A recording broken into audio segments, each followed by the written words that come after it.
आत्मा चित्तम कलादीनां तत्त्वानां अविवेको माया मोहावरणात् सिद्धि मोहजयात् अनंत आभोगात् सहज विद्या जयः जागृत द्वितीय करः।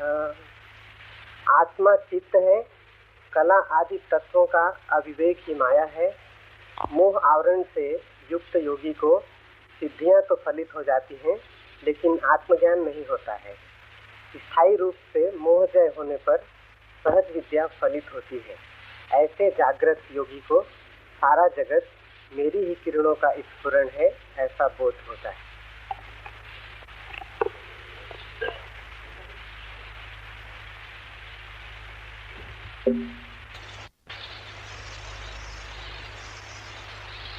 आत्मा चित्तम, आत्मा चित्त है। यह सूत्र अति महत्वपूर्ण है। आत्मा चित्त है, यह सूत्र महत्वपूर्ण है।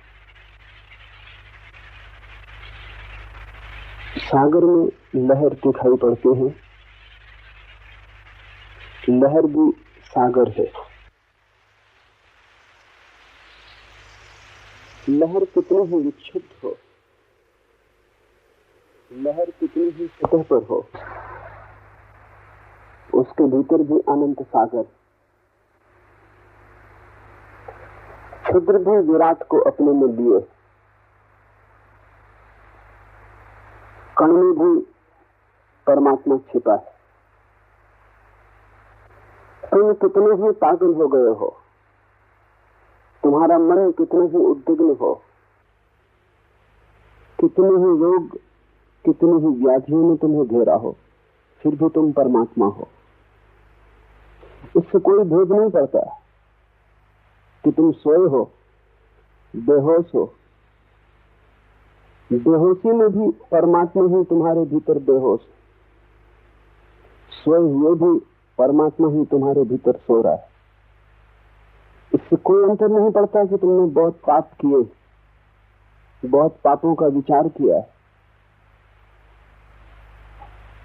ये विचार भी परमात्मा ही तुम्हारे भीतर कर रहा है। ये पाप भी परमात्मा के माध्यम से ही हुए। आत्मा चित्तम का अर्थ है कि तुम्हारा चित्त तुम्हारी आत्मा की ही एक परिणति है। ये बहुत महत्वपूर्ण है, समझ लेना। अन्यथा तुम चित्त से लड़ना शुरू कर दोगे और जो भी चित्त से लड़ेगा वो हार जाएगा। विजय का मार्ग है चित्त को स्वीकार कर लेना कि वो भी परमात्मा का है। संघर्ष नहीं, व्यर्थ की, द्वंद्व की, द्वैत की स्थिति नहीं। लहर भी सागर है। इस प्रतीति के साथ ही मन की विकृतियां क्षीण होनी शुरू हो जाती। जिस दिन भी तुम समझ पाओगे कि क्षुद्र में विराट छिपा है, क्षुद्र की क्षुद्रता खोनी शुरू हो जाएगी। उसकी सीमा तुम्हारी मानी हुई है। छोटे से कण की भी कोई सीमा नहीं, वो भी असीम का ही भाग। सीमा तुम्हारी आंखों के कारण दिखाई पड़ती। जैसे ही तुम देख पाओगे कि सीमा में भी असीम छिपा है, सीमा खो जाएगी। ये जीवन की गहनतम प्रकृति है कि जिस दिन भी व्यक्ति अपने चित्त में भी परमात्मा को देखने लगता है, अपनी बुराई में भी उसी को देखता है, अपने भटकन में भी उसके ही चरण चिन्हों को पाता है, उसी दिन से भटकन बंद हो जाती। भटकन का अर्थ है कि तुमने अपने को परमात्मा से अलग माना है। उस अलगपन में ही तुम्हारा सारा पाप है, तुम्हारी सारी विकृति। तुमने अपने को भिन्न माना है, वही तुम्हारा अहंकार है। और ये बड़े आश्चर्य की बात है कि अहंकार के संबंध में पापी और पुण्यात्मा में रत्ती भर भी भेद नहीं होता। पापी भी अहंकार से बड़ा होता है उतने ही, जितना जिसे हम पुण्यात्मा कहते हैं वो अहंकार से भरा होता है। उनके कृत्य होंगे अलग, लेकिन उनकी प्रतीति एक ही। दोनों ही अपने को भिन्न मान रहे हैं, एक अपने को बुरा मान रहा है, एक अपने को भला मान रहा है, लेकिन दोनों अपने को भिन्न मान रहे हैं।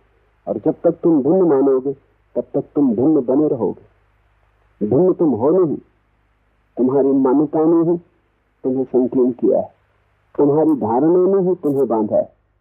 तुम अपने ही ख्याल में, अपने ही ख्याल के कारागृह में कैद, अन्यथा चारों तरफ खुला आकाश और कहीं कोई दीवार नहीं। किसी ने तुम्हें रोका नहीं, किसी ने कोई बाधा खड़ी नहीं की। तुम्हारी अस्मिता कैसे गल जाए। आत्मा चित्तम, इसका अर्थ है कि तुम नहीं हो, तुम परमात्मा हो।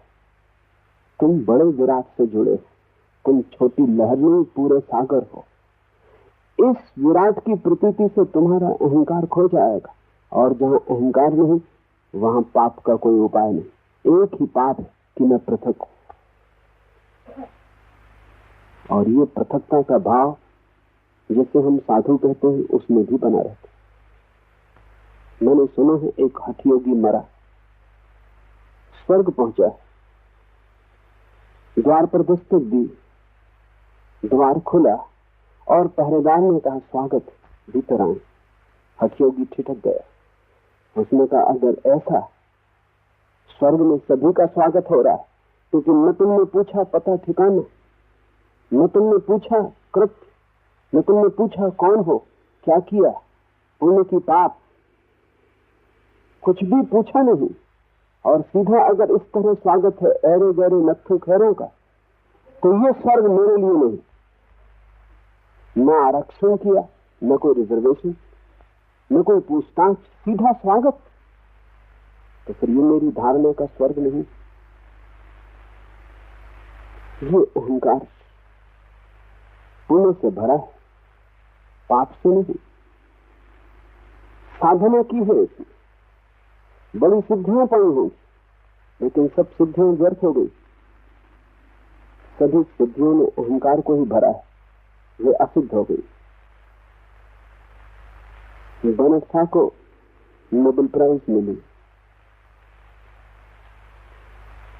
तो एक छोटा सा लेकिन बड़ा कीमती क्लब है यूरोप में, वो केवल 100 व्यक्तियों को सदस्यता देता है पूरी पृथ्वी पर, चुने हुए लोगों का, जिनकी बड़ी महिमा है, नोबेल पुरस्कार जिन्होंने पाए हैं या कोई और बड़ी जिनकी उपलब्धि है, बड़े चित्रकार, मूर्तिकार, साहित्यकार, और केवल 100 से ज्यादा संख्या उस क्लब की नहीं होती।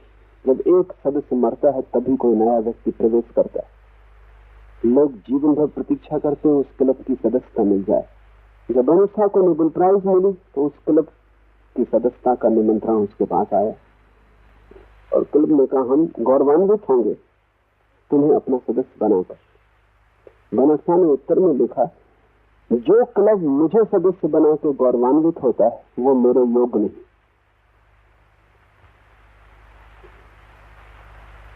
वो मुझसे कुछ नीचा है। मैं उस क्लब का सदस्य बनना चाहूंगा जो मुझे सदस्य बनाने को राजी न हो।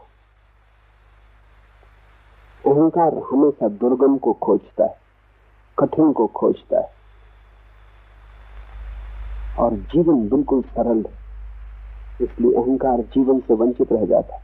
और परमात्मा से सरल कुछ भी नहीं, इसलिए अहंकार उस द्वार पर जाता ही नहीं। वो द्वार खुला ही हुआ है, वहां स्वागत है ही, बिना पूछे कि तुम कौन हो। अगर परमात्मा के द्वार पर भी पूछा जाता हो कि तुम कौन हो तब होगा स्वागत, तो वो द्वार सांसारिक हो गया। तुम उस द्वार पर ही खड़े हो। अगर तुमने पीठ की है तो अपने ही कारण, द्वार ने तुम्हें तिरस्कार नहीं किया है। तुम अगर आंख बंद किए हो और द्वार तुम्हें नहीं दिखता तो अपने ही कारण,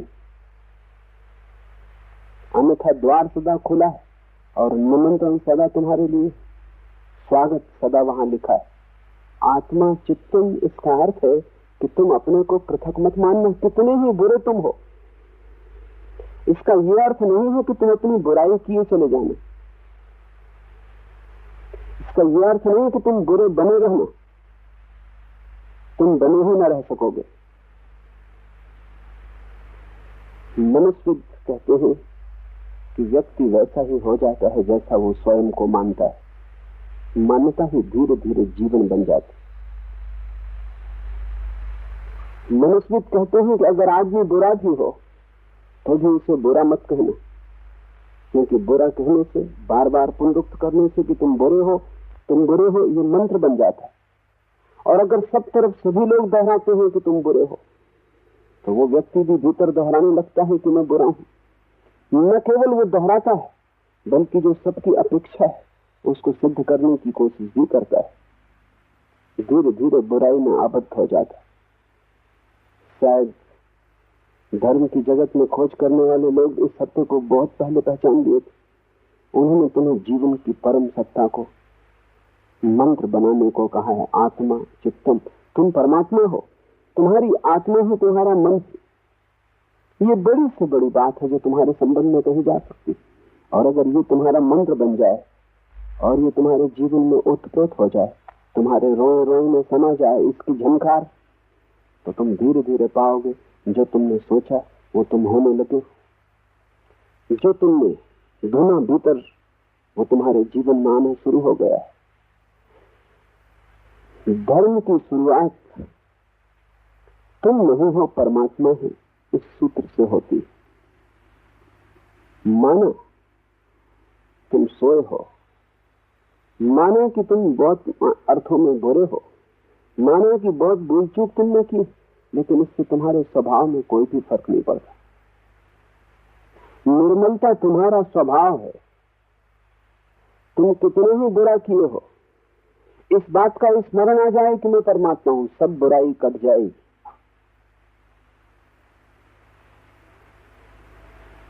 तुम्हें एक एक बुराई को अलग अलग काटना हो तो तुम वो भी कर सकते हो, तब जन्मों जन्मों तक बुराई न कटेगी, क्योंकि अनंत है बुराई।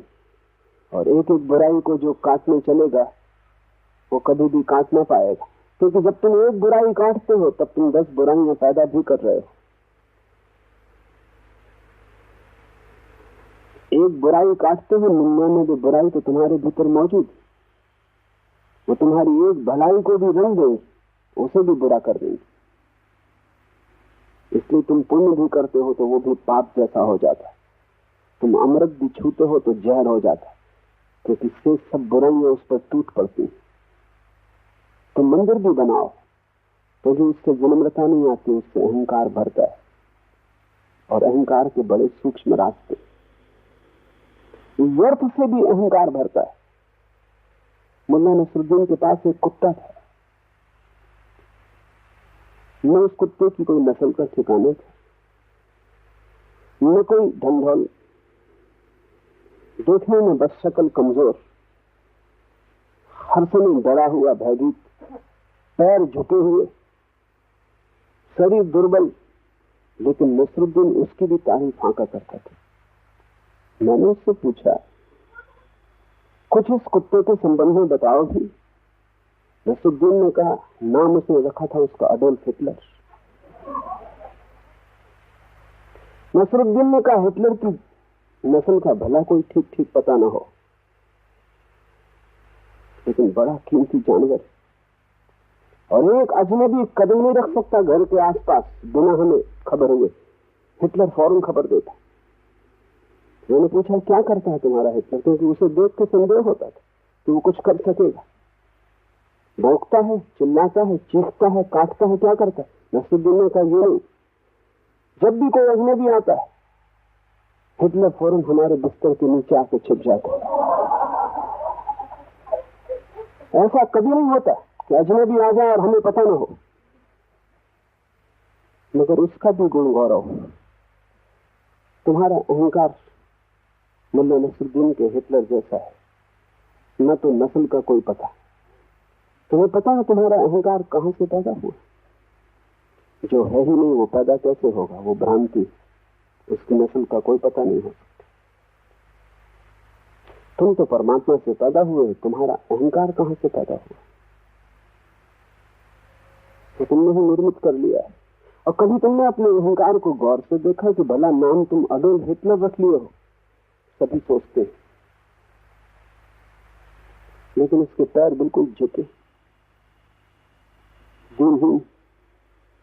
बड़े से बड़ा अहंकार भी दीनहीन होता है। क्यों? क्योंकि बड़े से बड़ा अहंकार भी नपुंसक होता है। उसमें कोई ऊर्जा तो होती नहीं, ऊर्जा तो आत्मा की है। ऊर्जा का स्रोत अलग है, इसलिए अहंकार को 24 घंटे संभालना पड़ता है। वो अपने पैर पर खड़ा भी नहीं रह सकता, उसे और पैर हमें उधार देने पड़ते। कभी पद से हम सहारा देते हैं, कभी धन से सहारा देते हैं, कभी पुण्य से सहारा देते हैं, कुछ न बने तो पाप से सहारा देते। कारागृह में जाके देखो, वहां लोग अपने पापों की झूठी चर्चा करते हैं जो उन्होंने कभी किए ही नहीं। जिसने एक आदमी को मारा वो कहता है कि मैंने सैकड़ों का सिखाया करके, क्योंकि कारागृह में अहंकार के बड़े होने का वही उपाय है। छोटे मोटे कैदी, छोटे मोटे आदमी, वहां बड़े कैदी जिन्होंने काफी उपद्रव किए, जिन पर एक आध धारा में मुकदमा चला है उनकी कोई कीमत, जिन पर 10-25 धाराएं लगी, जिन पर 100-200 मुकदमे चल रहे हैं, जो रोज अदालत में हाजिर होते हैं, आज इस मुकदमे के लिए, कल उस मुकदमे के लिए। कारागृह में वही दादा गुरु। वहां आदमी झूठे पापों की भी बात करता है जो उसने कभी नहीं किए। पुण्य से भी, पाप से भी, धन से, पद से, हर चीज से अहंकार को तुम सहारा देते हो, तब भी वो खड़ा नहीं रह पाता, मौत उसे गिरा देती। क्योंकि जो नहीं है मौत उसी को मिटाएगी, जो है उसके मिटने का कोई भी उपाय नहीं। तुम तो बचोगे, लेकिन ध्यान रखना, जब मैं कहता हूं तुम बचोगे तो मैं उस तुम की बात कर रहा हूं जिसका तुम्हें कोई पता ही नहीं। जिसे तुम समझते हो तुम्हारा होना, वो तो नहीं बचेगा, वो तुम्हारा अहंकार मात्र। तुम्हारा नाम, तुम्हारा रूप, तुम्हारा धन, तुम्हारी प्रतिष्ठा, तुम्हारी योग्यता, तुमने जो कमाया, वो कुछ भी ना बचेगा। उसको छोड़ के भी तुम अगर कुछ हो, अगर तुम्हें थोड़ी सी भी संधि रेखा उसकी मिलनी शुरू हो गई, जो तुम्हारी योग्यता से बाहर, जो तुमने कमाया नहीं, जिसे तुम लेकर ही पैदा हुए थे, जो पैदा होने के पहले भी तुम्हारे साथ था, वही केवल मृत्यु के बाद तुम्हारे साथ रहेगा। आत्मा चित्तम, वही आत्मा खोजने जैसी है। तुम्हारे चित्त में भी उसकी किरण है, अन्यथा चित्त भी नहीं चल सकेगा। पाप भी करोगे तो कौन करेगा? करने के लिए ऊर्जा चाहिए, वो ऊर्जा उसी से मिलती। तुम उस ऊर्जा का दुरुपयोग कर रहे हो, लेकिन दुरुपयोग को तुम सदुपयोग में न बदल सकोगे, क्योंकि दुरुपयोग का मूल कारण और जड़ अहंकार में एक ही पाप है, और वो है स्वयं को अस्तित्व से पृथक समझना। फिर सभी पाप उसके पीछे छाया की तरह चले आते। एक ही पुण्य, अस्तित्व के साथ स्वयं को एक समझ लेना, लहर सागर के साथ एक हो जाए। सभी पुण्य उसके पीछे अपने आप चले आते। आत्मा चित्त है, कला आदि तत्वों का अविवेक ही माया है। फिर माया क्या है? फिर इस चित्त पर अंधकार क्यों है? अगर आत्मा ही चित्त है तो कला आदि तत्वों का अविवेक। तुम्हें पता नहीं कि कौन तुम्हारे भीतर करता है, कौन है असली कलाकार भीतर तुम्हारे, कौन है मौलिक तत्व, उसका तुम्हें पता नहीं। और जिसे तुम समझ रहे हो कि ये कर रहा है, वो है ही नहीं। ना कुछ को पकड़ के तुम जी रहे हो, इसीलिए परेशान। पूरी जिंदगी दौड़ धूप के भी परेशानी नहीं मिटती, सिर्फ बढ़ती। और पूरी जिंदगी श्रम करके भी आनंद की एक बूंद भी नहीं मिलती, सिर्फ दुख के पहाड़ बड़े हो जाते। फिर भी आदमी आखिरी दम तक व्यर्थ के पीछे दौड़ता रहता है। आखिर व्यर्थ में इतना रस क्यों है? समझने की कोशिश करें। व्यर्थ की एक खूबी, एक आदमी ने एक नया बंगला खरीदा, बगीचा लगाया, फूल के बीज डाले, पौधे भी आने शुरू हुए, लेकिन साथ साथ घास पात भी उगा। वो थोड़ा चिंतित हुआ। उसने पड़ोसी मुल्ला नसरुद्दीन से पूछा कि कैसे पहचाना जाए कि क्या घास पात है और क्या असली पौधा है। नसरुद्दीन ने कहा, सीधी तरकीब है, दोनों को उखाड़ लो। जो फिर से उगाए वो घास पात। व्यर्थ की एक खूबी, उखाड़ो, उखाड़ने से कुछ नहीं मिटता। उखाड़ने में सार्थक तो खो जाएगा, व्यर्थ फिर उगाएगा। सार्थक को बो, तब भी पक्का नहीं कि फसल काट पाओगे, क्योंकि 1000 बाधाएं। व्यर्थ को बो ही मत, तो भी फसल काटोगे। उखाड़ उखाड़ के फेंको तो और उगाएगा। व्यर्थ को बनाने में श्रम नहीं करना पड़ता है, सार्थक को बनाने में बड़ा श्रम करना पड़ता है। इसलिए तुमने व्यर्थ को चुना है। वो अपने से उग रहा है। किसी को चोर होने के लिए मेहनत नहीं करनी पड़ती, चोरी घास पात की तरह उगती। किसी को काम वासना से भरने के लिए कोई श्रम करना पड़ता है, कोई प्रार्थना, कोई योग, कोई साधना। वो घास पात की तरह उगता है। क्रोध करने के लिए कहीं सीखने जाना पड़ता है, किसी विद्यापीठ में नहीं, वो घास पात की तरह बढ़ता है। ध्यान सीखना हो तो कठिनाई शुरू होती, प्रेम सीखना हो तो बड़ी कठिनाई शुरू होती। मोह बढ़ता है अपने आप घास पात की तरह, प्रेम श्रम मांगता है। और प्रेम को अगर लाना हो तो घास पात को प्रतिक्षण उखाड़ के फेंकना पड़े, नहीं तो घास पात उस सबको खा जाएगा जो सार्थक है, उस सबको ढांक लेगा, छिपा लेगा। व्यर्थ की एक खूबी है कि वो तुमसे श्रम नहीं मांगता। तुम आलसी बने रहो, वो अपने आप बढ़ता है। वो तुम्हें मृत्यु के आखिरी क्षण तक पकड़े रहेगा। साधक का अर्थ है जिसने सार्थक की खोज शुरू की। सार्थक को पाना यात्रा है, पर्वत की तरफ, ऊंचाई की तरफ। व्यर्थ को पाना लुढ़कने जैसा है, जैसे पत्थर पहाड़ से लुढ़कता हो। वो अपने ही आप चला आता है, गुरुत्वाकर्षण से नीचे ले आता है, कुछ करना नहीं पड़ता है।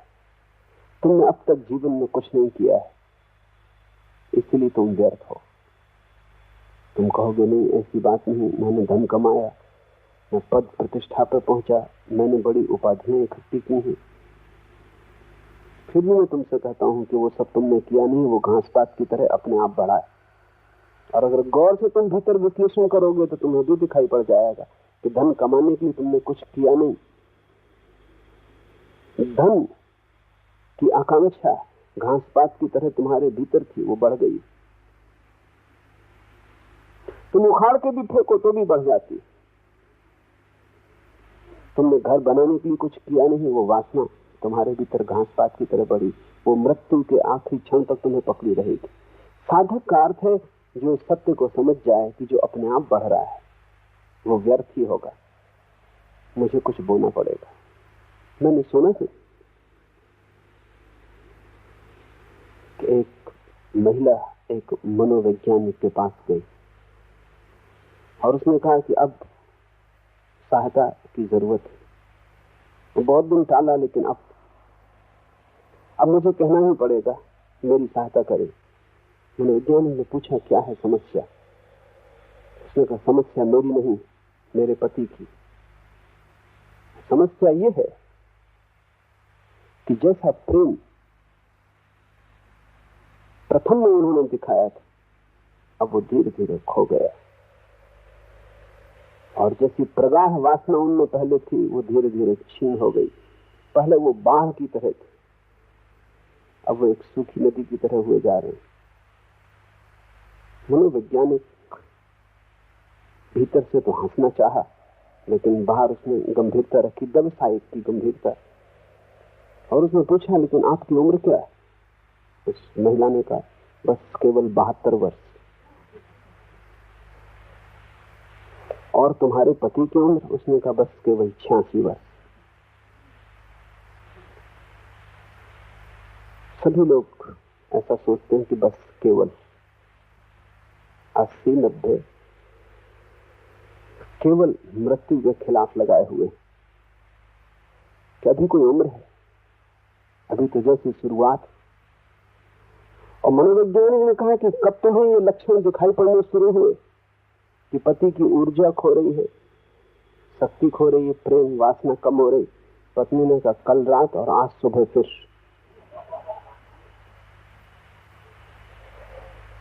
अंतिम मरते क्षण तक कचरा ही पकड़े रखता है, क्योंकि उसके लिए कुछ करने की जरूरत नहीं, वो अपने से उग रहा है। मेरे पास लोग आते हैं, वो कहते हैं ध्यान करते हैं, छूट जाता है, 2 दिन चलता है, फिर बंद हो जाता है। ऐसा वासना के साथ नहीं होता, ऐसा क्रोध के साथ नहीं होता। तुम कभी भूल के भी नहीं छोड़ पाते, उसे तुम पकड़े ही रहते हो। मामला क्या है? ध्यान कर के छूट जाता है, 2 दिन करते हो, फिर भूल जाते, फिर 4-6 महीने में याद आती। प्रार्थना कर के छूट जाती। और क्रोध और लोभ और काम और मोह, एक तथ्य को समझने की कोशिश करो, क्योंकि ध्यान तुम्हें करना पड़ता है, इसलिए छूट जाता है। वो बीज हैं जो बोने पड़ते हैं, उन्हें संभालना पड़ेगा। और ये सब कचरा अपने आप उगता है। जो भी अपने आप चल रहा है उसे व्यर्थ समझना। और जब तक तुम उसी में जीते रहोगे, तब तक तुम्हें कुछ भी न मिलेगा। तुम मौत के समय तुम पाओगे तुम खाली हाथ आए और खाली हाथ जा रहे। और ये अविवेक ही माया है, ये मूर्छा, ये भेद न कर पाना कि क्या सार्थक है, क्या व्यर्थ। शंकर ने सार्थक और व्यर्थ के विवेक को ही ज्ञान कहा है। जीवन में ये दिखाई पड़ जाए कि ये सार्थक और ये व्यर्थ, वहां दोनों है। वहां घास पात भी है, फूल के पौधे भी है। तुम्हें ही जीवन के अनुभव से तय करना पड़ेगा क्या सार्थक है। सार्थक पर दृष्टि आ जाए तो ब्रह्म पर दृष्टि आ गई, और व्यर्थ पर दृष्टि लगी रहे तो माया में भटकन। न तुम्हें पता है कि तुम कौन हो, न तुम्हें पता है तुम किस दिशा में जा रहे हो, न तुम्हें पता है तुम कहां से आ रहे हो। तुम बस रास्ते के किनारे के कचरे से उलझे हुए हो। और राह के किनारे को तुमने घर बना लिया है, और इतनी चिंताओं से तुम भरे हो उस व्यर्थ के कचरे के कारण, जो तुम्हारे बिना ही उगता रहा है। तुम्हें उस संबंध में चिंतित होने का कोई भी प्रयोजन नहीं। अविवेक माया है। अविवेक का अर्थ है भेद न कर पाना, डिस्क्रिमिनेशन का अभाव, ये तय न कर पाना कि क्या हीरा है और क्या पत्थर है। जीवन के जौहरी बनना होगा।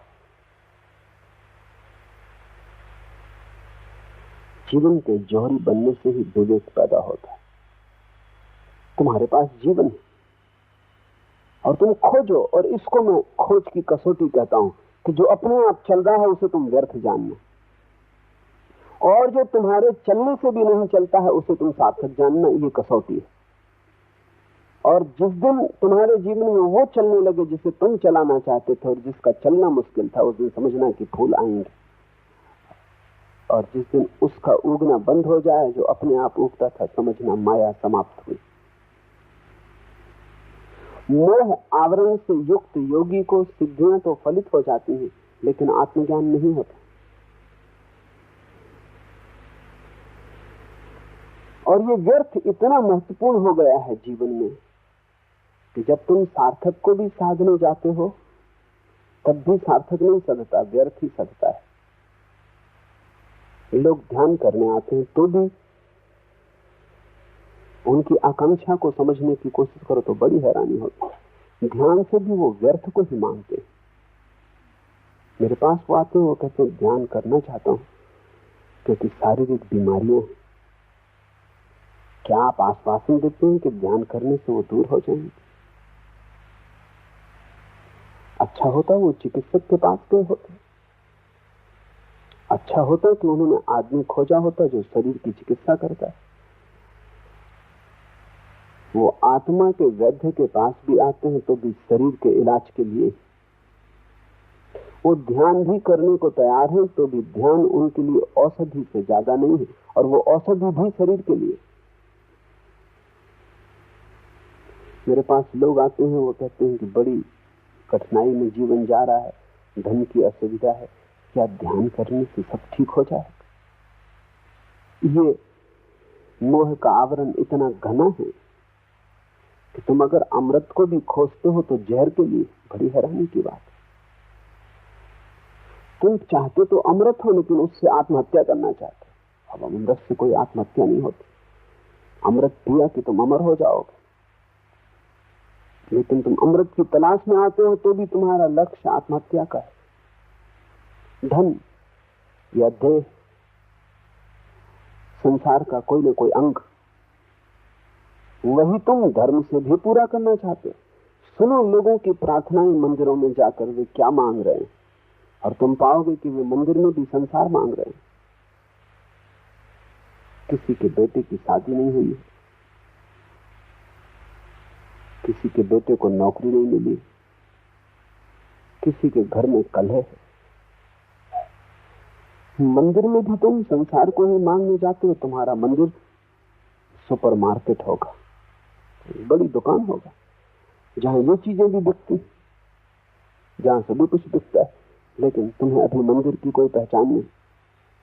इसलिए तुम्हारे मंदिरों में जो पुजारी बैठे हैं वे दुकानदार हैं, क्योंकि वहां जो लोग आते हैं वे संसार के ही ग्राहक। असली मंदिर से तो तुम बचोगे। मेरे एक मित्र दांत के डॉक्टर, उनके घर में मेहमान था। बैठा था उनके बैठक खाने में। दिन सुबह एक छोटा सा बच्चा डरा डरा भीतर प्रविष्ट हुआ। चारों तरफ उसने चौंक के देखा, फिर मुझसे पूछा कि क्या मैं पूछ सकता हूं? बड़े फुसफुसाते कि डॉक्टर साहब भीतर हैं या नहीं?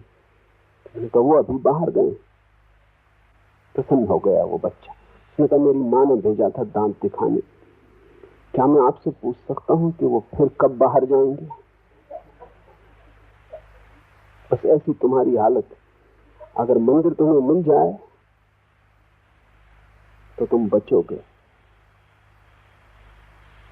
दांत का दर्द तुम सह सकते हो, लेकिन दांत का डॉक्टर तुम्हें जो दर्द देगा वो तुम सहने को तैयार नहीं। तुम छोटे बच्चों की भांति, तुम संसार की पीड़ा सह सकते हो, लेकिन धर्म की पीड़ा सहने की तुम्हारी तैयारी नहीं। और निश्चित ही धर्म भी पीड़ा देगा। वो धर्म पीड़ा नहीं देता, वो तुम्हारे संसार के दांत इतने सड़ गए हैं, उनको निकालने में पीड़ा होगी। धर्म पीड़ा नहीं देता, धर्म तो परम आनंद है।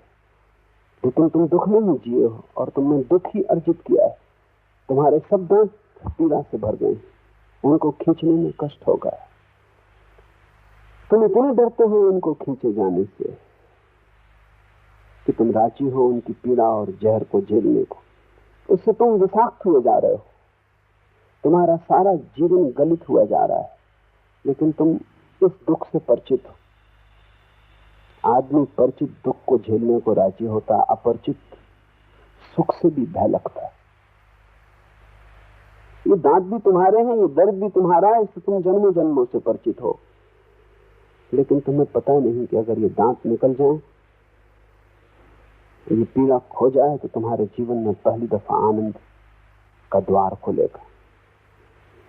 तुम मंदिर भी जाते हो तो तुम पूछते हो पुजारी से, परमात्मा फिर कब बाहर होंगे, तब मैं आऊं। तुम जाते भी हो, तुम जाना भी नहीं चाहते हो। तुम कैसी चाल अपने साथ खेलते हो, इसका हिसाब लगाना बहुत मुश्किल है।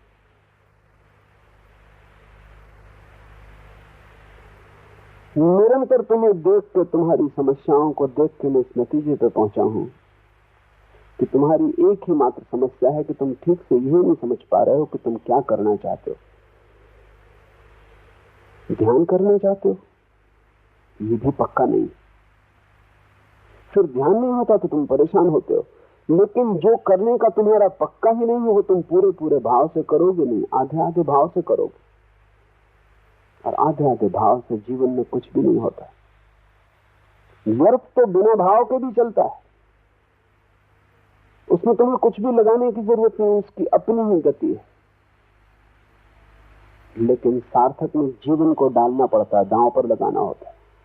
ये सूत्र कहता है, मोह आवरण से युक्त योगी को सिद्धियां तो फलित हो जाती है, लेकिन आत्मज्ञान नहीं होता। मोह का आवरण इतना घना है कि अगर तुम धर्म की तरफ भी जाते हो तो तुम चमत्कार खोजते हो। वहां भी अगर बुद्ध खड़े हो तुम न पहचान सकोगे, तुम सत्य साईं बाबा को पहचानोगे। अगर बुद्ध और सत्य साईं बाबा दोनों खड़े हो तो तुम सत्य साईं बाबा के पास जाओगे, बुद्ध के पास नहीं। क्योंकि बुद्ध ऐसी मूर्खता न करेंगे कि तुम्हें ताबीज दें, हाथ से राख गिराएं। बुद्ध कोई मदारी नहीं है, लेकिन तुम मदारियों की तलाश में। तुम चमत्कार से प्रभावित होते हो क्योंकि तुम्हारी गहरी आकांक्षा है, वासना परमात्मा की नहीं, तुम्हारी गहरी वासना संसार की। जहां तुम चमत्कार देखते हो वहां लगता है कि यहां कोई गुरु है, यहां आशा बंधती है कि वासना पूरी होगी। जो गुरु हाथ से ताबीज निकाल सकता है वो चाहे तो कोहनूर भी निकाल सकता है। बस गुरु के चरणों में सेवा में लग जाने की जरूरत है। आज नहीं कल कोहनूर भी निकलेगा। क्या फर्क पड़ता है, गुरु को ताबीज निकाला, कोहनूर भी निकल सकता है। कोहनूर की तुम्हारी आकांक्षा है। कोहनूर के लिए छोटे छोटे लोग ही नहीं, बड़े से बड़े लोग भी चोर होने को तैयार।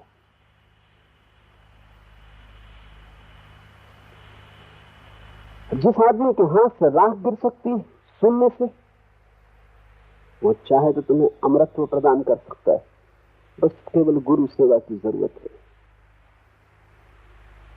नहीं, बुद्ध से तुम वंचित रह जाओगे क्योंकि वहां कोई चमत्कार घटित नहीं होता।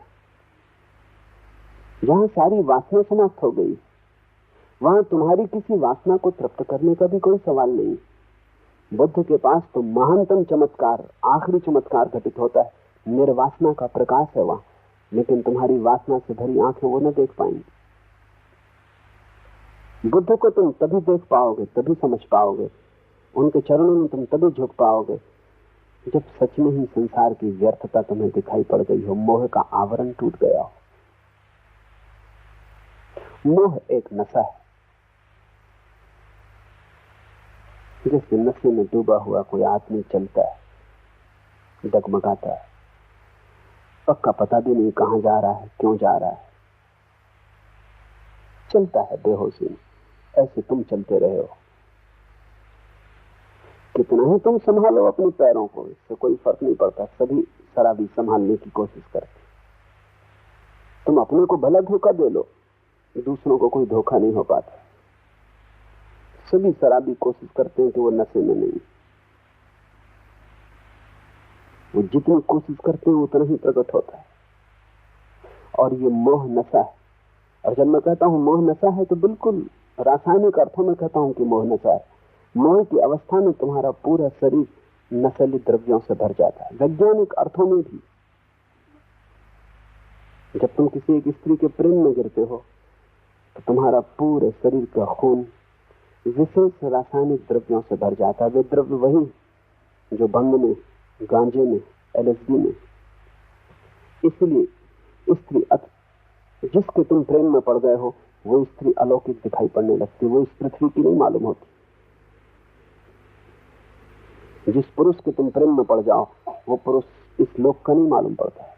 नशा उतरेगा तब वो 2 कौड़ी का दिखाई पड़ेगा, जब तक नशा है। इसलिए तुम्हारा कोई भी प्रेम स्थायी नहीं हो सकता, क्योंकि नशे की अवस्था में किया गया है। वो मोह का एक रूप है, होश में नहीं हुआ है, वो बेहोशी में हुआ है। इसलिए हम प्रेम को अंधा कहते हैं। प्रेम अंधा नहीं, मोह अंधा है। हम भूल से मोह को प्रेम समझते हैं। प्रेम तो आंख, उससे बड़ी कोई आंख नहीं। प्रेम की आंख से तो परमात्मा दिखाई पड़ जाता है, इस संसार में छिपा हुआ। मोह अंधा है, जहां कुछ भी नहीं है वहां सब कुछ दिखाई पड़ता है। मोह एक सपना है। और जिनको हम योगी कहते हैं वो भी इस मोह से ग्रस्त होते हैं। सिद्धियां तो हल हो जाती, वे कुछ शक्तियां तो पा लेते हैं। शक्तियां पानी कठिन नहीं, दूसरे के मन के विचार पढ़े जा सकते हैं, थोड़ा ही उपाय करने की जरूरत है। दूसरे के विचार प्रभावित किए जा सकते हैं, थोड़ा ही उपाय करने की जरूरत है। आदमी आए, तुम बता सकते हो कि तुम्हारे मन में क्या ख्याल है, थोड़े ही उपाय करने की जरूरत है। विज्ञान है, धर्म का इससे कुछ लेना देना नहीं। मन को पढ़ने का विज्ञान है, जैसे किताब को पढ़ने का विज्ञान। जो अपढ़ है वो तुम्हें किताब को पढ़ के देख के बहुत हैरान होता है, क्या चमत्कार हो रहा है। जहां कुछ भी नहीं दिखाई पड़ता, उस काले धब्बे, वहां से तुम ऐसा आनंद ले रहे हो, कविता का, उपनिषद का, वेद का, मंत्र मुग्ध हो रहे हो। अपढ़ देख के हैरान हो रहे हो। मुल्ला नसरुद्दीन के गांव में वो अकेला ही पढ़ा लिखा आदमी था, और जब अकेला ही कोई पढ़ा लिखा आदमी हो तो पक्का नहीं कि वो पढ़ा लिखा है भी कि नहीं, क्योंकि कौन पता लगाए। गांव में जिसको भी चिट्ठी वगैरह लिखवानी होती वो नसरुद्दीन के पास आता, वो चिट्ठी लिख देता था। एक दिन एक बुढ़िया आई, उसने कहा कि चिट्ठी लिख दो नसरुद्दीन। नसरुद्दीन ने कहा, अभी मैं लिख सकूंगा, मेरे पैर में बहुत दर्द। बुढ़िया ने कहा, हाथ धो गई।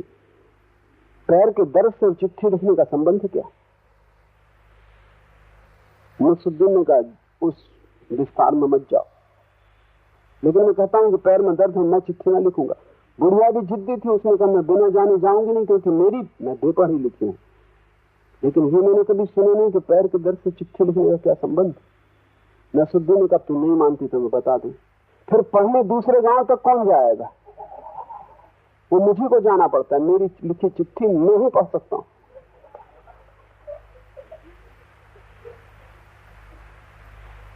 अभी मेरे पैर में दर्द है, मैं लिखने वाला नहीं। गैर पढ़ा लिखा आदमी किताब में खोए आदमी को देख के चमत्कृत होता है, लेकिन पढ़ना सीखा जा सकता है, उसकी कला है।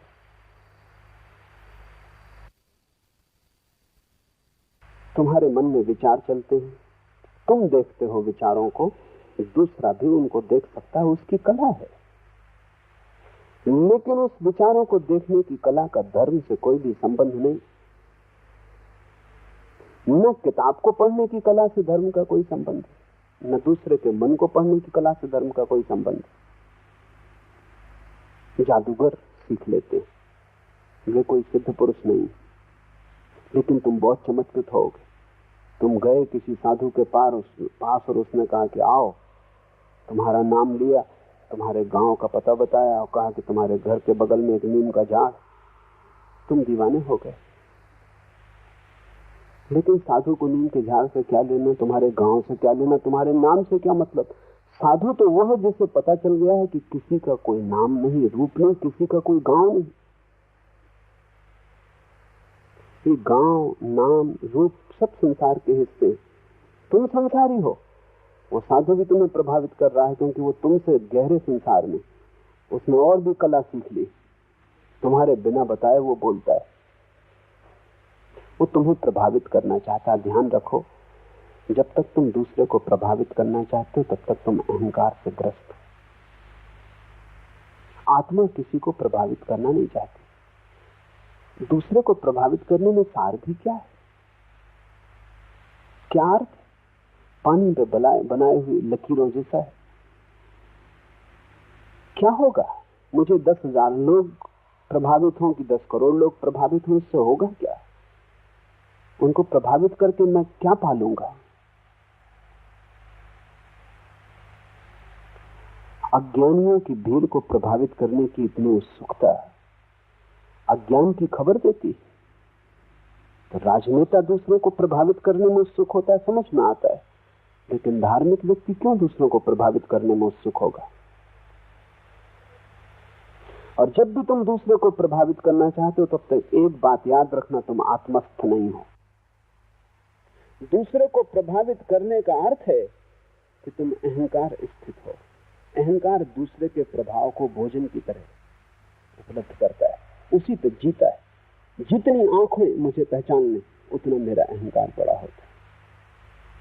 अगर सारी दुनिया मुझे पहचान ले, तो मेरा अहंकार सर्वोत्कृष्ट हो जाता है। कोई मुझे ना पहचाने, गांव से निकलूं, सड़क से गुजरूं, कोई देखे ना, कोई रिकॉग्निशन नहीं, कोई प्रतिभिज्ञा नहीं, किसी की आंख में झलक ना आए, लोग ऐसा जैसे कि मैं हूं ही नहीं, बस वहां अहंकार को चोट है। अहंकार चाहता है दूसरे को।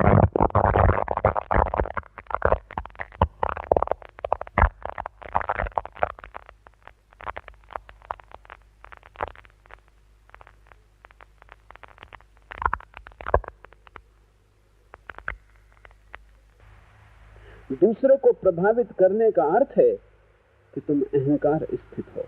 अहंकार दूसरे के प्रभाव को भोजन की तरह उपलब्ध करता है, उसी पे जीता है। जितनी आंखें मुझे पहचान लें, उतना मेरा अहंकार बड़ा होता है। अगर सारी दुनिया मुझे पहचान ले, तो मेरा अहंकार सर्वोत्कृष्ट हो जाता है। कोई मुझे ना पहचाने, गांव से निकलूं, सड़क से गुजरूं, कोई देखे ना, कोई रिकॉग्निशन नहीं, कोई प्रतिभिज्ञा नहीं, किसी की आंख में झलक ना आए, लोग ऐसा जैसे कि मैं हूं ही नहीं, बस वहां अहंकार को चोट है। अहंकार चाहता है दूसरे ध्यान दें। ये बड़े मजे की बात है। अहंकार ध्यान नहीं करना चाहता, दूसरे उस पर ध्यान करें, सारी दुनिया उसकी तरफ देखे, वो केंद्र हो जाए। धार्मिक व्यक्ति दूसरा मेरी तरफ देखे, इसकी फिक्र नहीं करता, मैं अपनी तरफ देखूं, क्योंकि अंततः वही मेरे साथ जाएगा। ये तो बच्चों की बात हुई। बच्चे खुश होते हैं कि दूसरे उनकी प्रशंसा करें, सर्टिफिकेट घर लेके आते हैं तो नाचते कूदते आते। लेकिन बुढ़ापे में भी तुम सर्टिफिकेट मांग रहे हो, तब तुमने जिंदगी गंवा दी। सिद्धि की आकांक्षा दूसरों को प्रभावित करने में धार्मिक व्यक्ति की वो आकांक्षा नहीं, वही तो संसारिक का स्वभाव है। ये सूत्र कहता है, मोह आवरण से युक्त योगी को सिद्धियां तो फलित हो जाती, लेकिन आत्मज्ञान नहीं होता। वो कितना ही बड़ी सिद्धियों को पाले, उसके छूने से मुर्दा जिंदा हो जाए, उसके स्पर्श से बीमारियां खो जाएं, वो पानी को छू दे और औषधि हो जाए, लेकिन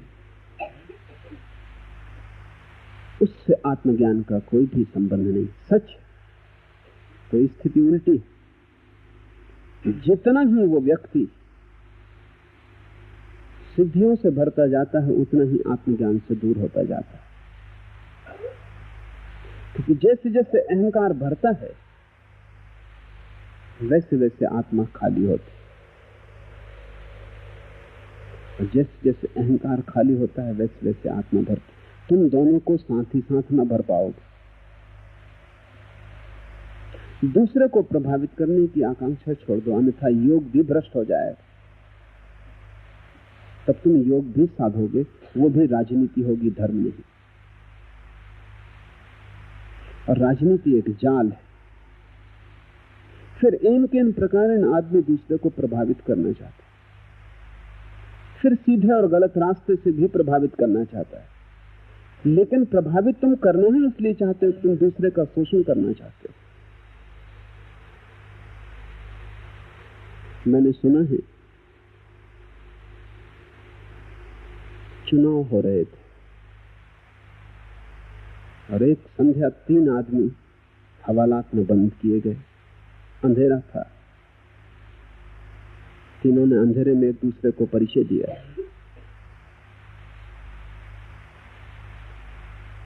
पहले व्यक्ति ने कहा, मैं हूं सरदार संत सिंह, मैं सरदार सिरफोर सिंह के लिए काम कर रहा था। दूसरे ने कहा, गजब हो गए, मैं हूं सरदार शैतान सिंह, मैं सरदार सिरफोर सिंह के विरोध में काम कर रहा था। तीसरे ने कहा, वाह गुरुजी की फतेह, वाह गुरुजी का खालसा, हद हो गई, मैं खुद सरदार सिरफोर सिंह। नेता, अनुयायी, पक्ष के विपक्ष के सभी कारागृहों के योग्य, वही उनकी ठीक जगह है जहां उन्हें होना चाहिए। क्योंकि पाप की शुरुआत वहां से होती है जहां मैं दूसरे व्यक्ति को प्रभावित करने चलता हूं। क्योंकि अहंकार न शुभ जानता न अशुभ, अहंकार सिर्फ अपने को भरना जानता है। कैसे अपने को भरता है ये बात गौण है। अहंकार की एक ही आकांक्षा है कि मैं अपने को भरूं और परिपुष्ट हो जाऊं। और चूंकि अहंकार एक सूनापन, सब उपाय करके भी भर नहीं पाता, खाली ही रह जाता। तो जैसे जैसे उम्र हाथ से खोती है वैसे वैसे अहंकार पागल होने लगता है, क्योंकि अभी तक भर नहीं पाया, अभी तक यात्रा अधूरी है और समय बीता जा रहा है। इसलिए बूढ़े आदमी चिड़चिड़े हो जाते हैं। वो चिड़चिड़ापन किसी और के लिए नहीं, वो चिड़चिड़ापन अपने जीवन की असफलता के लिए। जो भरना चाहते थे वो भर नहीं पाए। और बूढ़े आदमी का चिड़चिड़ाहट और घनी हो जाती, क्योंकि उसे लगता है कि जैसे जैसे वो बूढ़ा हुआ है वैसे वैसे लोगों ने ध्यान देना बंद कर दिया है, बल्कि लोग प्रतीक्षा कर रहे हैं कि वो कब समाप्त हो जाए। मुल्ला नसरुद्दीन 100 साल का हो गया। मैंने उससे पूछा कि क्या तुम कुछ कारण बता सकते हो नसरुद्दीन, कि परमात्मा ने तुम्हें इतनी लंबी उम्र क्यों दी? उसने बिना कुछ झिझक के कहा, संबंधियों के धैर्य की परीक्षा के लिए। सभी बूढ़े संबंधियों की धैर्य की परीक्षा कर रहे, 24 घंटे देख रहे हैं कि ध्यान उनकी तरफ से हटता जा रहा है। मौत तो उन्हें बाद में मिटाएगी, लोग उनकी पीठ उन्हें पहले ही मिटा देती, उससे चिड़चिड़ापन पैदा होता। तुम सोच भी नहीं सकते कि निक्सन का चिड़चिड़ापन अभी कैसा होगा। सब पीठ हो गई, जिनके चेहरे थे, जो अपने थे वो पराये हो गए, जो मित्र थे वो शत्रु हो गए, जिन्होंने सहारे दिए थे उन्होंने सहारे छीन लिए, सब ध्यान हट गया। निक्सन अस्वस्थ है, बेचैन है, परेशान। जो भी आदमी जाता है निक्सन के पास, उससे वो पहली बात ये पूछते कि मैंने जो किया वो ठीक किया, लोग मेरे संबंध में क्या कह रहे। अभी आदमी शिखर पर था, अभी आदमी खाई में पड़ा है। ये शिखर और खाई किस बात की थी? ये आदमी तो वही जो कल था, पत्थर था, वही आदमी अभी भी है। सिर्फ अहंकार शिखर पे था, अब खाई में। आत्मा तो जहां की था। काश इस आदमी को उसकी याद आ जाए जिसका न कोई शिखर होता, न कोई खाई होती, न कोई हार होती, न जीत होती, जिसको लोग देखें तो ठीक, न देखें तो ठीक, जिसमें कोई फर्क नहीं पड़ता, जो एक रस। उस एक रसता का अनुभव तुम्हें तभी होगा जब तुम लोगों का ध्यान मांगना बंद कर दो, ये भिखमंगापन बंद करो। सिद्धियों से क्या होगा? लोग तुम्हें चमत्कारी कहेंगे, लाखों की भीड़ इकट्ठी होगी, लेकिन लाखों मूढ़ों को इकट्ठा करके क्या सिद्ध होता है? कि तुम इन लाखों मूढ़ों के ध्यान के केंद्र हो, तुम महामूढ़ हो।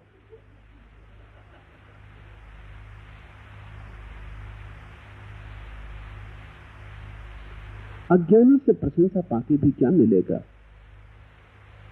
जिससे खुद ज्ञान नहीं मिल सका उसकी प्रशंसा मांग के तुम क्या करोगे?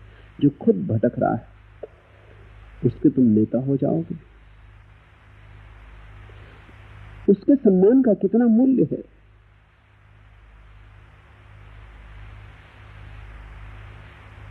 सुना है मैंने, सूफी फकीर हुआ फरीद, वो जब बोलता था तो कभी लोग ताली बजाते तो वो रोने लगता। एक दिन उसके शिष्यों ने पूछा, हद हो गई, लोग ताली बजाते हैं, तुम रोते किस लिए? तो फरीद ने कहा कि वो ताली बजाते हैं तब मैं समझता हूं कि मुझसे कोई गलती हो गई होगी, अन्यथा वो ताली कभी ना बजाते हैं गलत लोग। जब वो न ताली बजाते न उनकी समझ में आता तभी मैं समझता हूं कि हम कुछ ठीक बात कह रहा हूं। आखिर गलत आदमी की ताली का मूल्य क्या है? तुम किसके सामने अपने को सिद्ध करना चाह रहे हो? अगर तुम इस संसार के सामने अपने को सिद्ध करना चाह रहे हो तो तुम ना समझो की प्रशंसा के लिए आतुर हो, तुम अभी ना समझो। और अगर तुम सोचते हो कि परमात्मा के सामने तुम अपने को सिद्ध करना चाह रहे हो कि मैं सिद्ध हूं, तो तुम और महा ना समझो, क्योंकि उसके सामने तो विनम्रता चाहिए, वहां तो अहंकार काम न करेगा, वहां तो तुम मिट के जाओगे तो ही स्वीकार पाओगे। वहां तुम अकड़ लेके गए तो तुम्हारी अकड़ ही बाधा हो जाएगी। इसलिए तथाकथित सिद्ध परमात्मा तक नहीं पहुंच पाते, परम सिद्धियां उनकी हो जाती, लेकिन असली सिद्धि चूक जाती। वो असली सिद्धि है आत्मज्ञान। क्यों आत्मज्ञान चूक जाता है? क्योंकि सिद्धि भी दूसरे की तरफ देख रही है, अपनी तरफ नहीं। अगर कोई भी ना हो दुनिया में, तुम अकेले हो, तो तुम सिद्धियां चाहोगे। तुम चाहोगे कि पानी को छू औषधि हो जाए, मरीज को छू स्वस्थ हो जाए, मुर्दे को छू जिंदा हो जाए। कोई भी ना हो पृथ्वी पर, तुम अकेले हो, तो तुम ये सिद्धियां चाहोगे। तुम कहोगे क्या करेंगे, देखने वाले ही ना रहे। देखने वाले के लिए सिद्धियां हैं, दूसरे पर तुम्हारा ध्यान है, तब तक तुम्हारा अपने पर ध्यान नहीं आ सकता। और आत्मज्ञान तो उसे फलित होता है जो दूसरे की तरफ से आंखें अपनी तरफ मोड़ लेता है। स्थायी रूप से मोह जय होने पर सहज विद्या फलित होती है। स्थायी रूप से मोह जय होने पर सहज विद्या फलित होती है। मोह को जय करना है। मोह का क्या अर्थ? मोह का अर्थ है दूसरे के बिना मैं न जी सकूंगा, दूसरा मेरा केंद्र है। तुमने बच्चों की कहानियां पढ़ी होंगी, जिनमें कोई राजा होता है और जिसके प्राण किसी पक्षी में, तोते में, मैना में बंद होते। तुम उस राजा को मारो, न मार पाओगे। गोली आर पार निकल जाएगी, राजा जिंदा रहेगा। तीर छिप जाएगा हृदय में, राजा मरेगा नहीं। जहर पिला दो, कोई असर न होगा, राजा जीवित रहेगा। तुम्हें पता लगाना पड़ेगा उस तोते का, मैना का, जिसमें उसके प्राण बंद। उसे तुम मरोड़ दो, उसकी गर्दन तोड़ दो, इधर राजा मर जाएगा। ये बच्चों की कहानियां बड़ी अर्थपूर्ण, बूढ़ों के भी समझने योग्य। मोह का अर्थ है तुम अपने में नहीं जीते, किसी और चीज में जीते। समझो किसी का मोह तिजोरी में, तुम उसकी गर्दन मरोड़ दो, वो ना मरेगा। तुम तिजोरी लूट लो, वो मर गए। उनके प्राण तिजोरी में थे, उनका बैंक बैलेंस खो जाए, वो मर गए। उन्हें तुम मारो, वो मरने वाले नहीं। जहर पिलाओ, वो जिंदा रहेंगे।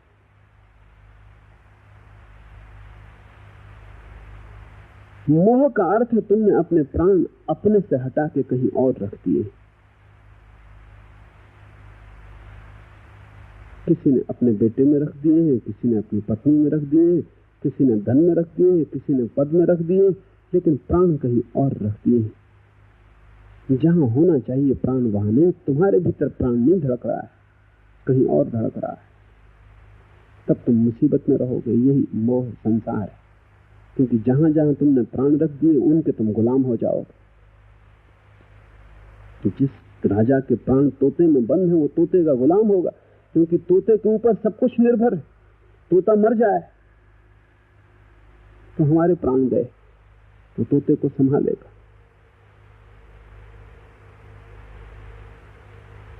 मैंने सुना है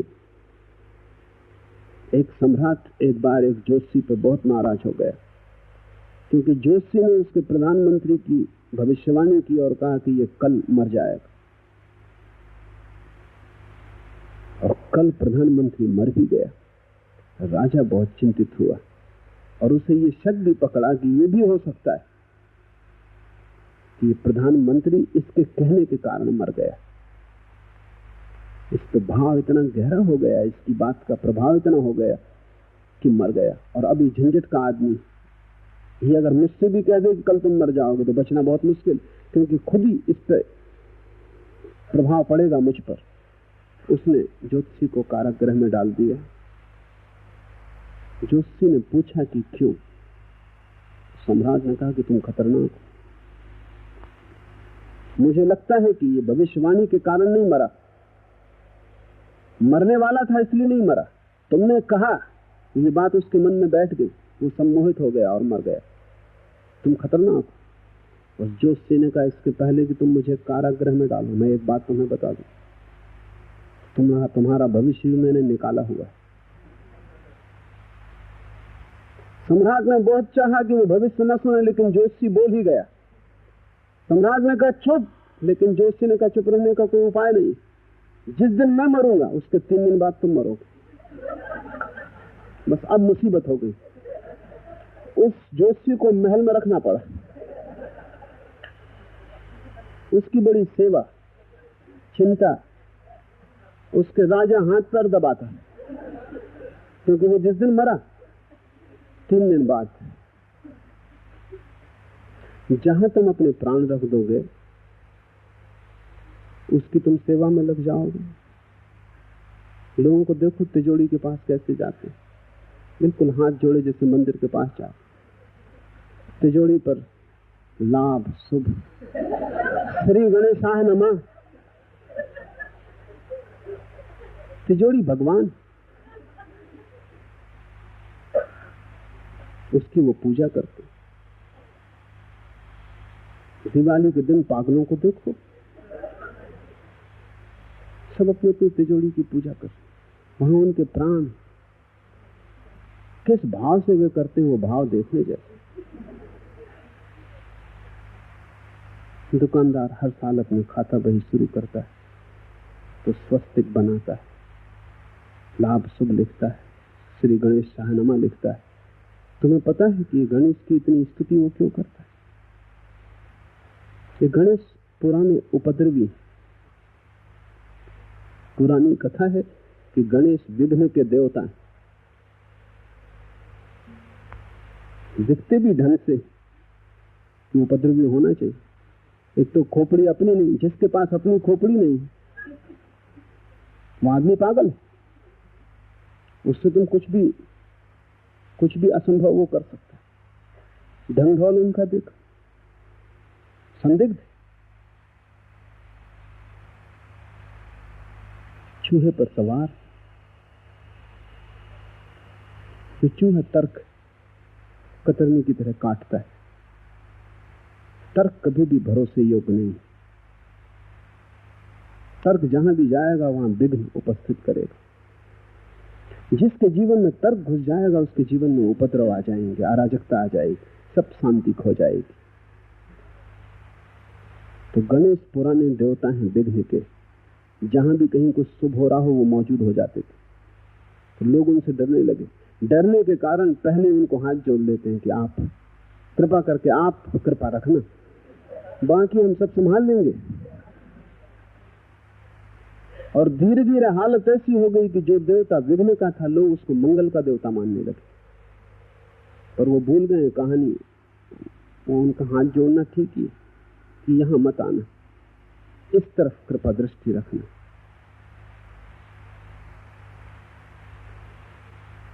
देखें तिजोरी के पास किस भाव से भक्त धन की पूजा करता है। मोह का आवरण का अर्थ होता है तुम्हारी आत्मा कहीं और बंद है। वो पत्नी में हो, धन में हो, पद में हो, वो कहीं भी हो, इससे कोई फर्क नहीं पड़ता, लेकिन तुम्हारी आत्मा तुम्हारे भीतर नहीं है। मोह का ये अर्थ है। और शाश्वत स्थायी रूप से मोह जय का अर्थ है तुमने सारी प्रतंत्रता छोड़ दी, अब तुम किसी और पर निर्भर होकर नहीं जीते, तुम्हारा जीवन अपने में निर्भर है, तुम स्व केंद्रित हुए, तुमने अपने अस्तित्व को ही अपना केंद्र बना लिया। अब पत्नी न रहे, धन न रहे, तो भी कोई फर्क न पड़ेगा, वो ऊपर की लहरें, तो भी तुम उद्विग्न न हो जाओगे। सफलता रहे कि विफलता, सुख आए कि दुख, कोई अंतर न पड़ेगा, क्योंकि अंतर पड़ता था इसलिए कि तुम उन पर निर्भर थे। मोह जय का अर्थ है परम स्वतंत्र हो जाना। मैं किसी पर निर्भर नहीं हूं, ऐसी प्रतीति। मैं अकेला काफी हूं, पर्याप्त हूं, ऐसी तृप्ति। मेरा होना पूरा है, ऐसा भाव, मोह जय। जब तक दूसरे के होने पर तुम्हारा होना निर्भर है, तब तक मोह पकड़ेगा, तब तक तुम दूसरे को जकड़ोगे, वो कहीं छूट ना जाए, कहीं खो ना जाए रास्ते में, क्योंकि उसके बिना तुम कैसे रहोगे। मुल्ला नसरुद्दीन की पत्नी मरी तो औपचारिक रूप से रो रहा था, लेकिन मुल्ला नसरुद्दीन का एक मित्र था, वो बहुत ही ज्यादा शोरगुल मचाकर रो रहा था, छाती पीट रहा, आंसू बहा रहा। मुल्ला नसरुद्दीन से भी ना रहा गया, उसने कहा कि मेरे भाई मत इतना शोरगुल कर, मैं फिर शादी करूंगा, तू इतना ज्यादा दुखी मत हो। वो मित्र जो थे मुल्ला नसरुद्दीन की पत्नी के प्रेमी थे। मुल्ला नसरुद्दीन के प्राण वहां न थे, लेकिन उनके प्राण वहां थे। उसने ठीक ही कहा कि तू इतना शोरगुल मत कर, मैं फिर शादी करूंगा। कौन सी चीज तुम्हें रुलाती, वही तुम्हारा मोह। कौन सी चीज के खो जाने से तुम अभाव अनुभव करते हो, वही तुम्हारा मोह। सोचना कौन सी चीज खो जाए तो तुम एकदम दिनहीन हो जाओगे, वही तुम्हारे मोह का बिंदु है। और इसके पहले कि वो खोए, तुम उस पर अपनी पकड़ छोड़, क्योंकि वो खोएगी। इस संसार में कोई भी चीज स्थिर नहीं, न मित्रता, न प्रेम, कोई भी चीज स्थिर नहीं। यहाँ सब बदलता हुआ है। संसार का स्वभाव प्रतिक्षण परिवर्तन, एक बहाव है, नदी की तरह बह रहा है, यहाँ कुछ भी ठहरा हुआ नहीं। तुम लाख उपाय करो तो भी कुछ ठहरा हुआ नहीं हो सकता। तुम्हारे उपाय के कारण ही तुम परेशान हो। जो सदा चल रहा है उसको तुम ठहराना चाहते हो, जो बह रहा है तुम उसे रोकना चाहते हो, जमाना चाहते हो, वो जमने वाला नहीं, वो उसका स्वभाव नहीं। परिवर्तन संसार है, और वहां तुम चाहते हो कुछ स्थायी सहारा मिल जाए, वो नहीं मिलता। इसलिए तुम प्रतिपल दुखी हो, हर क्षण तुम्हारे सहारे खो जाते। एक बात खोजने की चेष्टा करना कि कौन सी चीजें हैं जो खो जाएं तो तुम दुखी हो गए। इसके पहले कि वे खो, तुम अपनी पकड़ हटाना शुरू कर देना। ये मोह जय का उपाय है। पीड़ा होगी, लेकिन ये पीड़ा झेलने जैसी ये तपस्या है। कुछ छोड़ के भाग जाने की जरूरत नहीं। तुम अपनी पत्नी को छोड़ के हिमालय भाग जाना, तुम जहां हो वहीं रहना, लेकिन पत्नी पर निर्भरता को धीरे धीरे काटते जाना। कोई जरूरत नहीं कि पत्नी को इससे दुख दो, पत्नी को पता भी नहीं चलेगा, कोई कारण भी नहीं पता चलाने का किसी को। यीशु ने कहा है तुम्हारा बायां हाथ क्या करता है, दाएं को पता न चले, तो ही तुम ठीक ठीक साधक हो। क्योंकि दूसरे को पता चलाने की इच्छा भी अहंकार की इच्छा है। तुम पता चलाना चाहते हो दूसरे को कि देखो पत्नी को छोड़ दिया, हिमालय जा रहे हैं, कितना महान कार्य कर लिया। कुछ भी महान कार्य नहीं। कोई भी पति से पूछो, सभी पति हिमालय जाना चाहते, नहीं जा पाते, ये दूसरी बात है। इसमें कुछ। मुल्ला नसरुद्दीन एक दिन पहुंचा गांव के पागलखाने और उसने द्वार खटखटाया। सुपरिंटेंडेंट ने दरवाजा खोला और कहा क्या मामला है। उसने कहा कि क्या कोई आदमी पागलखाने से भाग गया। सुपरिंटेंडेंट ने कहा तुम्हें इससे क्या मतलब, क्या तुमने किसी को भागते देखा। उसने कहा कि नहीं, मेरी पत्नी को लेकर कोई आदमी भाग गया। तो मैंने सोचा जरूर कोई पागलखाने से छूट गया, क्योंकि हम खुद ही छूटना चाह रहे थे, वो अपने हाथ से आ फंसा।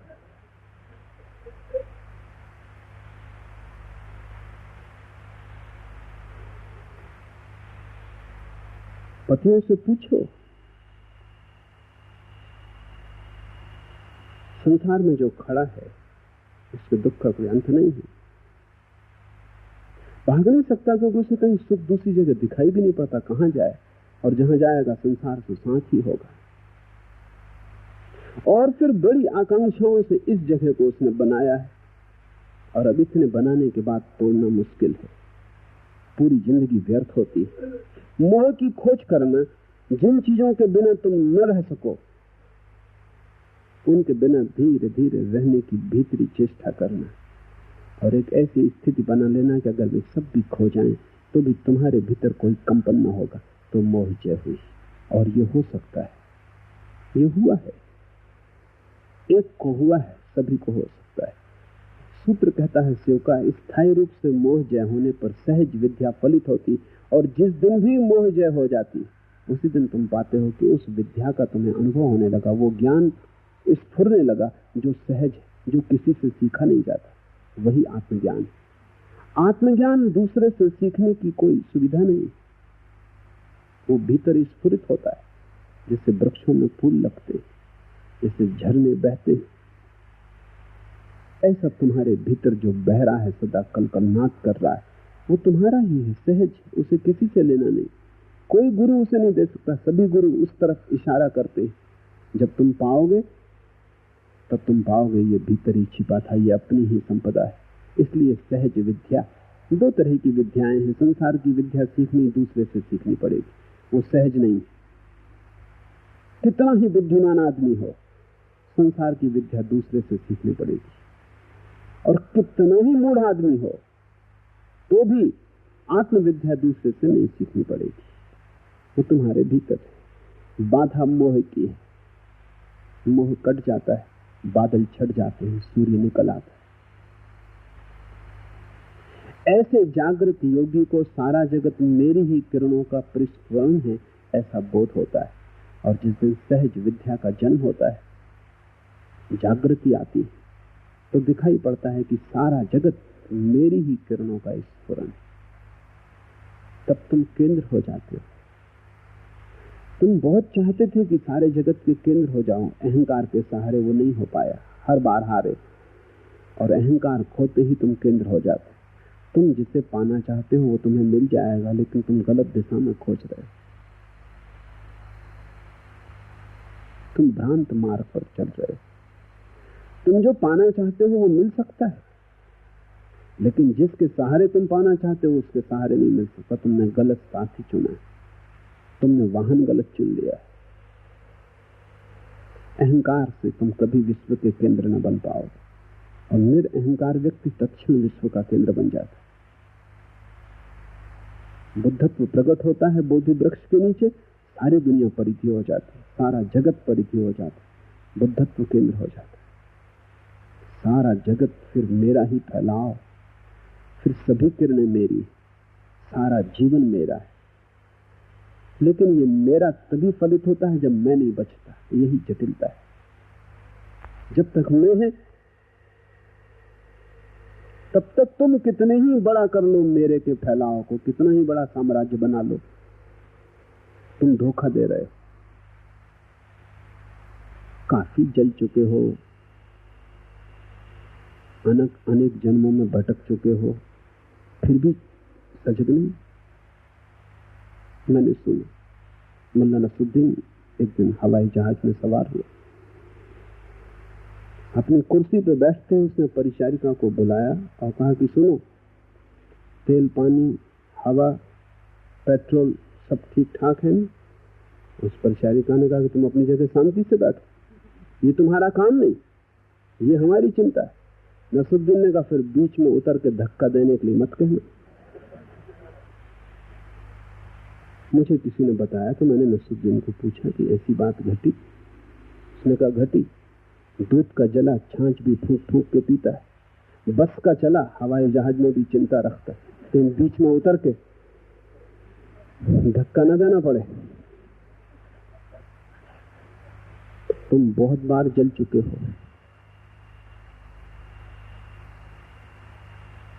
छाछ को भी फूंक फूंक के पीना तो दूर, तुमने भी दूध को भी फूंक फूंक के पीना नहीं सीखा। जीवन की बड़ी से बड़ी दुविधा यही है कि हम अनुभव से सीख नहीं पाते। लोग कहते हैं कि अनुभव से हम सीखते, दिखाई नहीं पड़ता। कोई अनुभव से सीखता हुआ दिखाई नहीं पड़ता। फिर तुम वही भूलें करते हो। नई भी करो तो भी कुछ कुशलता है, नई भी करो तो कुछ जीवन में गति हो, प्रौढ़ता है।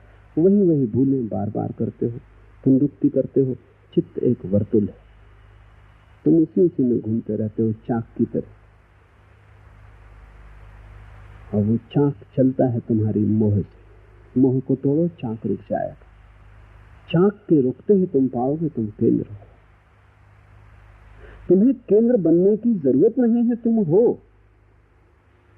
तुम्हें परमात्मा बनने की आवश्यकता नहीं है, तुम हो ही। इसलिए वो विद्या सहज। ऐसे जागृत योगी को सारा जगत मेरी ही किरणों का स्फुरन है, ऐसा बोध होता है। और इस बोध का परम आनंद, इस बोध में परम अमृत, इस बोध के आते ही तुम्हारे जीवन से सारा अंधकार खो जाता है। सारा दुख, सारी चिंता, तुम एक हर्षोन्माद से भर जाते। एक मस्ती, एक गीत का जन्म होता है तुम्हारे जीवन में। तुम्हारी श्वास श्वास पुलकित हो जाती, सुगंधित हो जाती किसी अज्ञात के स्रोत से। वो सहज विद्या है, कोई शास्त्र उसे सिखा नहीं सकता, कोई गुरु उसे सिखा नहीं सकता। लेकिन गुरु तुम्हें बाधाएं हटाने में सहयोगी हो सकता है। इस बात को ठीक से ख्याल में ले लेना। उस परम विद्या को सीखने का कोई उपाय नहीं, लेकिन उस परम विद्या के मार्ग में जो बाधाएं हैं उनको दूर करने का उपाय सीखना पड़ता है। ध्यान से वो परम संपदा नहीं मिलेगी, ध्यान से केवल दरवाजे की चाबी मिलेगी, ध्यान से केवल दरवाजा खुलेगा। वो परम संपदा तुम्हारे भीतर, तुम ही हो वह तत्वमसि, वह ब्रह्म तुम ही हो। सब उपाय बाधाएं हटाने के लिए, मार्ग के पत्थर हट जाएं। मंजिल तुम अपने साथ लिए चल रहे। सहज है ब्रह्म, कठिनाई है तुम्हारे मोह के कारण। कठिनाई ये नहीं है कि ब्रह्म को मिलने में देर है, कठिनाई ये कि संसार को तुमने इतने जोर से पकड़ा है कि जितनी देर तुम छोड़ने में लगा दोगे उतनी ही देर उसके मिलने में हो जाएगी। इस क्षण छोड़ सकते हो, इसी क्षण उपलब्धि है। रुकना चाहो, जन्म जन्मों से तुम रुके हो, और भी जन्म जन्म रुक सकते हो। वैसे काफी हो गया, जरूरत से ज्यादा रुक लिए। अब और रुकना जरा भी अर्थपूर्ण नहीं। समय पक गया है और संसार के वृक्ष से तुम्हें गिर जाना चाहिए। और डरो मत कि वृक्ष से गिरेंगे तो खो जाएंगे। खो जाओगे, लेकिन तुम्हारा जो व्यर्थ है वही खोएगा। जो सार्थक है वो अनंत गुना होकर उपलब्ध हो जाता है। आज इतना ही।